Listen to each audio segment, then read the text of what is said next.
చేయితు చేయితు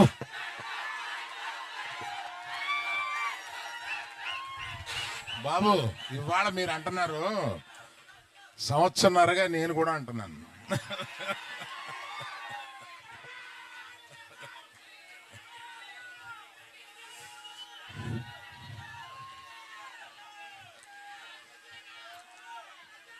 అందరికీ నమస్కారం. ఇక్కడికి విచ్చేసిన మీడియా వారికి, ఇక్కడికి విచ్చేసిన ప్రేక్షాభిమానులకి, పర్టికులర్గా అక్కినేని అభిమానులకి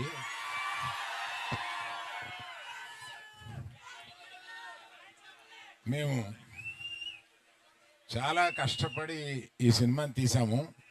ఎంత కష్టపడినా ఫైనల్గా మీరు ఆదరించే స్థాయిలోనే మా ఆనందం ఉంటుంది.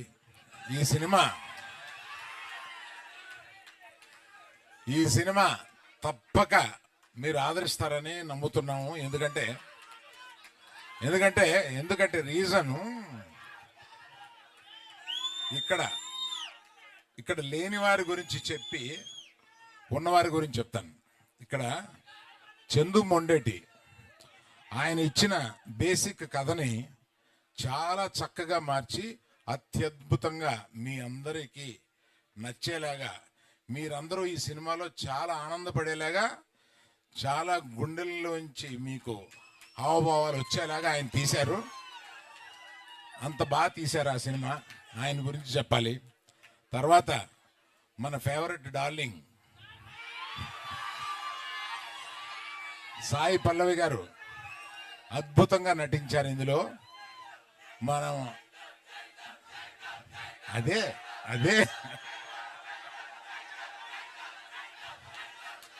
సరే, మరి ఆయన గురించి చెప్పాలంటే మీరు ఆగాలి కదా. ఆయన ఏ సినిమాలోనూ ఇంతవరకు నటించని స్థాయిలో నటించారు.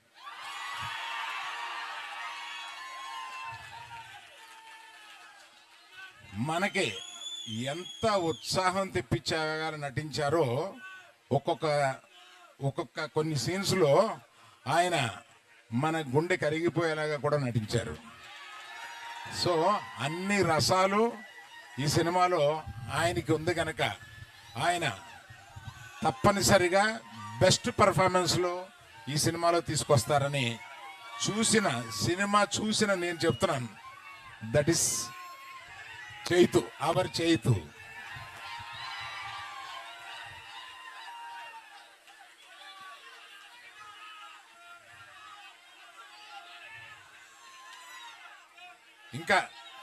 ఇంకా చాలా చాలా మాట్లాడాలని ఉంది, కానీ మాకు మర్చిపోయాను. ఆమె యాక్చువల్గా మాతో పాటు బయలుదేరి రావాల్సిన ఆమె కళ్ళు తిరిగి డాక్టర్ దగ్గర చూపించుకుంటే నువ్వు ప్రయాణం చేయడం కరెక్ట్ కాదమ్మా అని అన్నందువల్ల మన పల్లవి ఆగిపోవాల్సి వచ్చింది. అందువల్ల మీరు తన మాటగా మీకు చెప్పమందని చెప్పి నేను చెప్తున్నాను.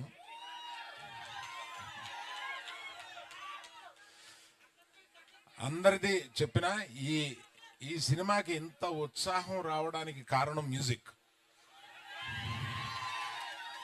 దేవిశ్రీ ప్రసాద్ ఈ సినిమాలో మ్యూజిక్ని చించి చాటేశాడు.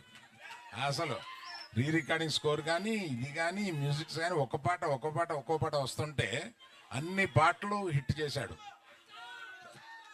So I thank Devi Prasad for bringing so much of energy into the film. So Vizag ప్రేక్షకులకి అందరికీ, ఉత్తరాంధ్ర ప్రేక్షకులందరికీ నేను చెప్పేది, ఇక్కడ ఈ ప్రాంతం కథ, ఇది జరిగిన కథ. శ్రీకాకుళంలో ఒక చిన్న ఊర్లో జరిగిన కథని, ఆ కథని నిజంగా జరిగిన కథని ఈయన కథారూపంలో పెడితే దాన్ని సినిమాగా మేము తీసాము. తప్పక 7వ తారీఖున సినిమా చూసి మీరందరూ చాలా ఆనందపడతారని నేను వెయిట్ చేస్తున్నాను. Thank you.